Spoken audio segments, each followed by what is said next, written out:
రాష్ట్రంలో కొత్త పార్టీకి స్పేస్ లేదు. చిరంజీవి, దేవేగౌడ్ పార్టీ పెడితే ఏమైందో తెలిసిందే. కవిత వేడుకుంటే రాజీనామాను ఆమోదించా.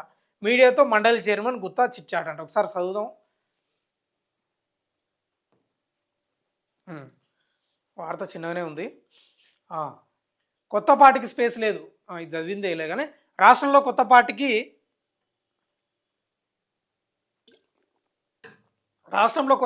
స్పేస్ లేదని అనిపిస్తున్నదని, కొత్త పార్టీ పెట్టి నడిపించడం కష్టమని శాసన మండలి చైర్మన్ గుత్తా సుఖేందర్ రెడ్డి అభిప్రాయపడ్డారు. చిరంజీవి, దేవేందర్ గౌడ్ లాంటి వారు పార్టీ పెట్టి ఏమైందో తెలిసిందే అన్నారు. కొత్త పార్టీ మనుగడ సాధించాలంటే ఇప్పుడున్న పరిస్థితుల్లో కష్టమేనని పేర్కొన్నారు. బుధవారం ఆయన హైదరాబాద్లో మీడియాతో చిట్చాటుగా మాట్లాడారు. రాష్ట్ర రాజకీయాలపై కీలక వ్యాఖ్యలు చేశారు. కల్వకుంట్ల కవిత వేడుకున్నారు కాబట్టే ఆమె ఎమ్మెల్సీ రాజీనామాను ఆమోదించానని చెప్పారు. మొదట కవిత రాజీనామా లేఖను పిఏ ద్వారా పంపించారు. ప్రెస్ మీట్లో మాత్రం రాజీనామా లేఖ పంపించినట్లు మాట్లాడారు. ఇలా పంపిస్తే రాజీనామాను ఆమోదించలేం కదా. ఇటీవల నేరుగా కలిసి రాజీనామా ఆమోదించాలని కోరారు. కవిత ఒక్కసారి మాట్లాడే అవకాశం ఇవ్వాలని కోరారు. రిజైన్ చేసేవారు ఎవరైనా మాట్లాడే అవకాశం ఇవ్వాలి. రాజీనామా ఎందుకు అంటే ఆమె బాధ చెప్పుకోనికి ఇచ్చినావా? ప్రజా సమస్యలకైతే ఇవ్వలే. ఏముంది ఆమె మాట్లాడిన దాంట్లో మండలిలో ఆమె బాధ చెప్పుకున్నది. ఆమె రాజకీయ భవిష్యత్తును ఆమె ఏం చేయబోతుందో చెప్పుకున్నది. ప్రజల గురించి అయితే ఏం మాట్లాడలేదు. చట్టసభలు అంటే ప్రజల గురించి మాట్లాడాలి కదా. ఏం మాట్లాడతారో మీరు. కవిత ఒకసారి మాట్లాడే అవకాశం ఇవ్వాలని కోరారు. రిజైన్ అది చదివిందేలే కానీ రాజీనామా ఎందుకు చేస్తున్నారో తన ప్రసంగంలో చెప్పారు. ఫస్ట్ టైం కవిత నేరుగా వచ్చి రాజీనామా లేఖ ఇస్తే అప్పుడే ఆమోదించేవాడినని చెప్పారు. రాజకీయాల్లో ఉంటా, నాడు నేడు మండలి చైర్మన్గా తనకు బాగానే ఉందని, 2028 తర్వాత అవకాశం ఉంటే రాష్ట్ర రాజకీయాల్లో ఉంటానని మండలి చైర్మన్ గుత్తా సుఖేందర్ రెడ్డి స్పష్టం. నీవు కాకపోతే నీకు కొడుకుంటాడు. పెద్ద ఆశ్చర్యం ఉంది అందులో. నాకు అర్థం కాదు. ఆశ్చర్యం ఉందండి. ఒక బీసీకి ఇస్తే ఆశ్చర్యం. నీ నియోజకవర్గంలో ఒక బీసీ బిడ్డకు అవకాశం ఇస్తే ఆశ్చర్యం. నీవు కాకపోతే నీ కొడుకు. అమిత్ షా ఆయన పేరు అమిత్ రే పేరు ఉంది కదా, ఆయన పేరు గుర్తొస్తలేదు నాకు. తన వయసు 71 ఏళ్ళు మాత్రమేనని, జానారెడ్డికి 80 ఏళ్ళు కాబట్టి ఆయన విశ్రాంతి తీసుకుంటున్నారని తెలిపారు.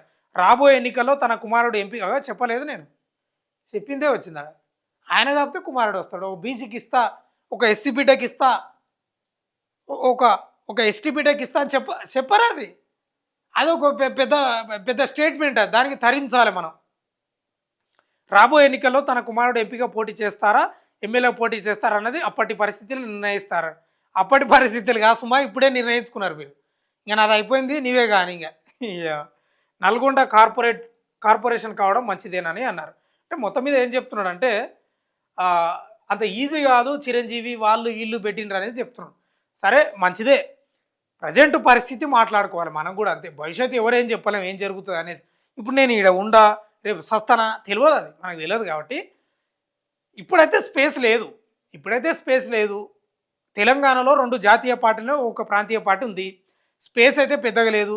ఇంకో ఫోర్సు పార్టీగా రావాలనేది ప్రజలు కూడా ఏం కోరుకుంటలేదు. ఇప్పుడు కాంగ్రెస్ ఉంది, బీజేపీ కూడా ఉంది. బీజేపీ గ్రాఫ్ కూడా పెరుగుతూ వస్తుంది. లేకపోతే ఒకవేళ వ్యతిరేకత వచ్చిన దానికో కాంగ్రెస్ మీద మళ్ళీ బీఆర్ఎస్ని గెలిపిస్తారు. ఏంటంటే కవిత ఒక స్టాండ్ మీద లేదు. మొన్నటి వరకేమో హరీష్ రావును అడగోలుగా తిట్టింది, విమర్శించింది. మొన్న మండలిలో ఏకంగా తండ్రినే విమర్శించింది. అర్థమైతలేదు ఆమె పరిస్థితి. ఇప్పుడు వాళ్ళని విమర్శించి రాజకీయం చేయడం కాదు. ఇప్పుడు ఆమె అసంతృప్తిని, ప్రజల అసంతృప్తి అనుకుంటే రాజకీయం చేయలేం. ప్రజల అసంతృప్తిని ఆమె అసంతృప్తి అనుకుంటే రాజకీయం చేయొచ్చు.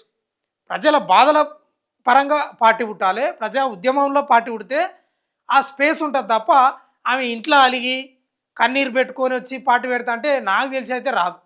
అంటే మేధావులు చెప్పింది నేను చెప్తున్నా. అట్లయితే రాదు, ఆ స్పేస్ ఉండదు. ప్రజల నుంచి పుట్టాలి, ప్రజా సమస్యల నుంచి పుట్టాలి.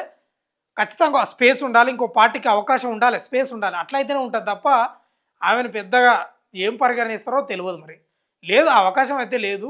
చూడాలి మరి ఏం జరుగుతుందో మొత్తం మీద అయితే. కానీ సరే, ఆమె ఏమంటుందంటే నేను ముఖ్యమంత్రి అవుతా అని చెప్తుంది. దేవుని దయ వల్ల ప్రజల ఆశీర్వాదంతో నేను ముఖ్యమంత్రి అవుతా అని చెప్తుంది. ఏమో భవిష్యత్తు ఎవరు చెప్తారు మనకు తెలియదు. నేను కూడా చెప్తా, నేను కూడా ఎమ్మెల్యే అవుతా అని అనొచ్చు, మస్తు అనొచ్చు, నోటికి ఎంత అయితే అని. అవుతామా? అది మన కష్టపడేదాన్ని బట్టి, మన యొక్క డెడికేషన్, మన యొక్క కమిట్మెంటు ఇవన్నీ ఆధారపడి ఉంటాయి. చూద్దాం ఏం జరుగుతుందో. కానీ గుత్తా సుఖేందర్ రెడ్డి అయితే ఆయన ఏమంటున్నాడంటే అంత అవకాశం ఏం లేదా అని చెప్తున్నాడు. ఇది కూడా చదువుదాం మర్చిపోయినా. సీఎం బడివే మాట్లాడినట్టు చూడలేదు. సీఎం అయినా ఎవరైనా భాష విషయంలో ఆలోచన చేసి మాట్లాడాలని గుత్తా సుఖేందర్ రెడ్డి హితవు పలికారు. సీఎం బడివే అని మాట్లాడినట్టు తాను చూడలేదన్నారు. ఏ ప్రాతిపదికన డీలిమిటేషన్ చేపడతారనే దానిపై స్పష్టత లేదని, జనాభా ప్రాతిపదికన చేపడితే దక్షిణాది రాష్ట్రాలకు నష్టం కలుగుతుందన్నారు. హిల్టు విధానం ద్వారా ఎలాంటి అవినీతి జరగదని, ఆ పాలసీ ముఖ్య ఉద్దేశం పొల్యూషన్ ఫ్రీ చేయడమేనని అన్నారు. సిటీ బయటికి కంపెనీలను తరలించడం మంచిదేనన్నారు. ఉపాధి హామీ పథకంలో గాంధీ పేరు తొలగించడం సరికాదని అభిప్రాయపడ్డారు. 10 ఏళ్లలో గోదావరిపై ఎంత శ్రద్ధ తీసుకున్నారో అంత శ్రద్ధ కృష్ణానదిపై తీసుకోలేదన్నారు. గతంలోనూ తాను ఇదే విషయం చెప్పానని గుత్తా సుఖేందర్ రెడ్డి గుర్తు చేశారు. యూరియా యాప్తో నష్టమేమి లేదని, ఇంకా అధికార పార్టీకి అనుకూలంగా మాట్లాడండి, అంతే, ఏం లేదా. అధికార పార్టీకి అనుకూలంగా మాట్లాడు అని మాట్లాడి ఏముంది.